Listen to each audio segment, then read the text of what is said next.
Hi everyone, welcome to my YouTube channel. तो आज हमारी पॉलिटिक हैंड रिटन नोट्स की सीरीज की क्लास नंबर 4 और आज हम दो टॉपिक्स को कवर करेंगे। पहला संघ और उसका राज्य क्षेत्र और दूसरा भारतीय नागरिकता। तो चलिए शुरू करते हैं। संघ और उसका राज्य क्षेत्र। इसका वर्णन संविधान के भाग 1 में अनुच्छेद 1 से 4 तक किया गया है। अनुच्छेद 1, भारत अर्थात इंडिया राज्यों का संघ होगा। राज्य और उनके राज्य क्षेत्र वे होंगे जो पहली अनुसूची में निर्देशित किए गए। अनुच्छेद नंबर 2, संसद विधि के द्वारा भारतीय संघ में नए राज्य के प्रवेश या स्थापना कर सकती है। अनुच्छेद 3, नए राज्यों का निर्माण और वर्तमान राज्यों के क्षेत्रों, सीमाएं और नामों में परिवर्तन संसद कर सकती है। अनुच्छेद 4, अनुच्छेद 3 की व्यवस्था को अनुच्छेद 4 के अंतर्गत संविधान में संशोधन नहीं माना जाएगा, अर्थात अनुच्छेद 368 की प्रक्रिया में इसे शामिल नहीं किया गया है। यानी कि अगर गवर्नमेंट किसी भी राज्य का नाम चेंज करना चाहे, उसकी सीमा में परिवर्तन करना चाहे, तो इसके लिए संविधान में संशोधन की आवश्यकता नहीं है, क्योंकि इसका वर्णन पहले ही अनुच्छेद 4 में कर दिया गया है। सेकंड टॉपिक, भारतीय नागरिकता।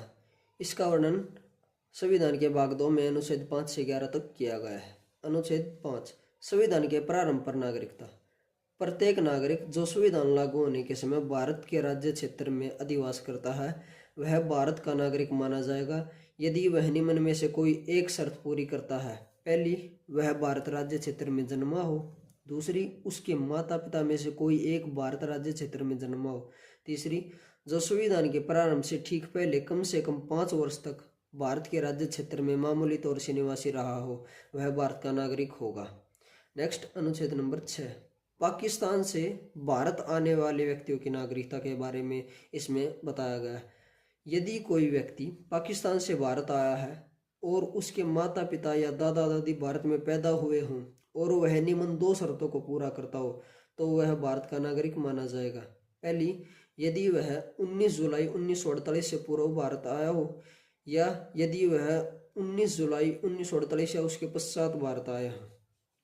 19 जुलाई 1948 को या उसके पश्चात भारत आने वाले व्यक्ति को भारत सरकार द्वारा पंजीकरण कराना आवश्यक होगा और पंजीकरण के लिए 6 महीने तक भारत के राज्य क्षेत्र में निवास करना आवश्यक होगा। उसके बाद उसे भारतीय नागरिकता मिल जाएगी।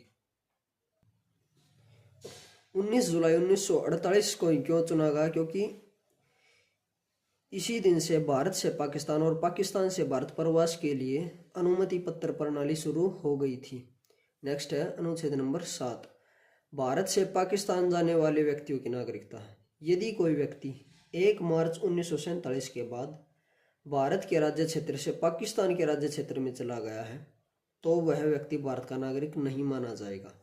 परंतु यदि वह व्यक्ति विधि समक्ष अनुज्ञा के अधीन स्थायी रूप से बसने के लिए वापस भारत लौटता है, तो उस पर अनुच्छेद 6 के प्रावधान लागू होंगे और यह समझा जाएगा कि वह व्यक्ति 19 जुलाई 1948 के बाद भारत आया है।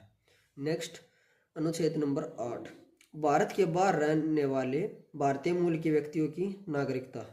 भारतीय मूल से तात्पर्य उन व्यक्तियों से है जो संविधान लागू होने के समय भारत के निवासी नहीं थे लेकिन भारतीय थे, यानी कि उस समय वह किसी अन्य देश में रह रहे होंगे।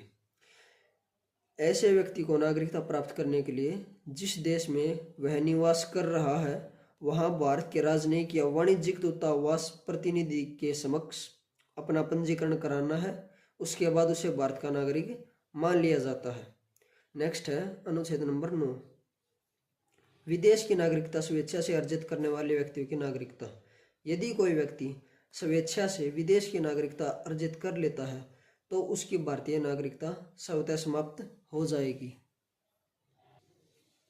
नेक्स्ट है अनुच्छेद नंबर 10, नागरिकों के अधिकारों का बना रहना। नेक्स्ट है अनुच्छेद नंबर 11, यह संसद को नागरिकता के संबंध में कानून बनाने की शक्ति देता है। अगर आपको वीडियो अच्छी लगी हो तो वीडियो को लाइक एंड शेयर करें और चैनल को सब्सक्राइब करें। Thank you.